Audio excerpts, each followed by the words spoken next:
Wakati Mzizi anakataa kiasi cha shilingi milioni 75 za Kitanzania, basi nataka nikwambie, endapo unapokea kiasi cha dola 33 kwa siku, wewe unapokea mshahara mkubwa zaidi ya watu asilimia 80 ya watu walioko duniani. Na nikwambie tu, kwa siku kama unapokea kiasi cha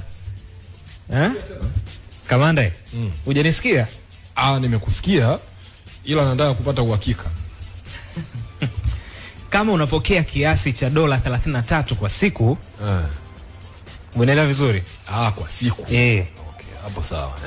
Basi unapokea pesa nyingi au mshahara mkubwa kwa kuwazidi asilimia 83 walioko duniani. Kwa hapo maana yake tufanye zaidi ya asilimia 80 mara 30. Kwa hiyo kama wewe kwa mwezi 33 ni mshahara wa dola 990. Sasa 990 fanya kwa shilingi za Kitanzania, kwa sababu 33 kwa siku ni sawa na shilingi 82. 990 kwa siku, kwa mwezi ni 2.4 milioni. Pesa nyingi. Unajua kiuhalisia duniani watu wanaishi chini ya dola 33. So endapo utakuwa unapokea kiasi cha dola 33 kwa siku, unawazidi asilimia 80 ya watu ambao wako duniani katika swala zima la mshahara. Okay. Kwa tumewazidi watu wengi kumbe. Tusijione wanyonge.